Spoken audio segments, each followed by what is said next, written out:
Remue ménage. Remue ménage.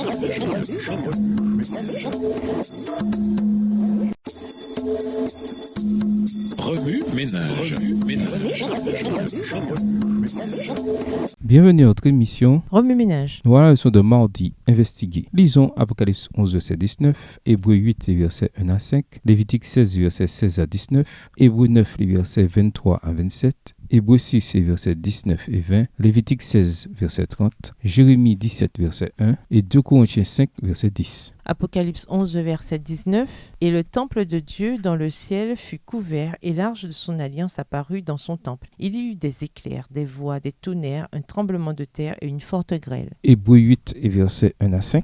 Le point capital de ce qui vient d'être dit, c'est que nous avons un tel souverain sacrificateur qui s'est assis à la droite du trône à la majesté divine dans les cieux, comme ministre du sanctuaire et du véritable tabernacle qui a été dressé par le Seigneur et non par un homme. Tout souverain sacrificateur est établi pour présenter des offrandes et des sacrifices, d'où il est nécessaire que celui-ci ait aussi quelque chose à présenter. S'il était sur la terre, il ne serait pas même sacrificateur, puisque là sont ceux qui présentent des offrandes selon la loi, lesquels célèbrent un culte, image et ombre des choses célestes, selon que Moïse en fut divinement averti lorsqu'il allait construire le tabernacle. Est-ce soin lui fut-il dit de faire tout d'après le modèle qui t'a été montré sur la montagne. Lévitique 16 et versets 16 à 19. C'est ainsi qu'il fera l'expiation pour le sanctuaire à cause des impuretés des enfants d'Israël et de toutes les transgressions par lesquelles ils ont péché. Il fera de même pour la tente d'assignation qui est avec eux au milieu de leurs impuretés. Il n'y aura personne dans la tente d'assignation lorsqu'il entrera pour faire l'expiation dans le sanctuaire, jusqu'à ce qu'ils en sortent. Il fera l'expiation pour lui et pour sa maison et pour toute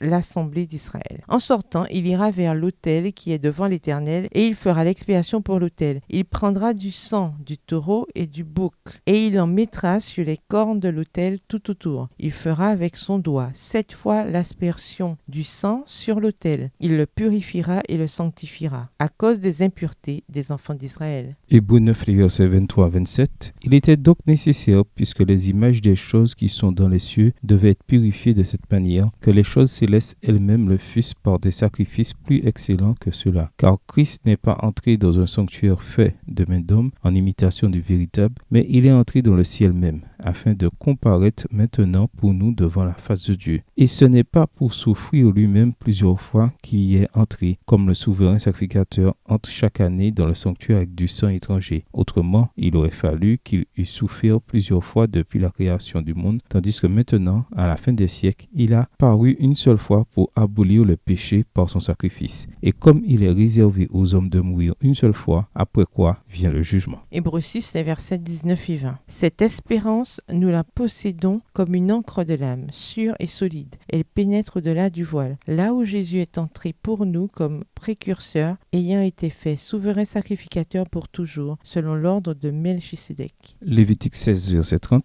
Car en ce jour, on fera l'expiation pour vous, afin de vous purifier. Vous serez purifiés de tous vos péchés devant l'Éternel. Jérémie 17, le verset 1. Le péché de Juda est écrit avec un burin de fer, avec une pointe de diamant. Il est gravé sur la table de leur cœur et sur les cornes de vos autels. 2 Corinthiens 5, verset 10. Car il nous faut tous comparaître devant le tribunal de Christ, afin que chacun reçoive selon le bien ou le mal qu'il aura fait, étant dans son corps. Remue ménage, quelle relation ces versets ont-ils avec le passage principal? Quels autres versets ou promesses vous viennent à l'esprit en rapport avec Hébreux 9 et versets 1 à 15? Au revoir. Et à demain si Dieu veut.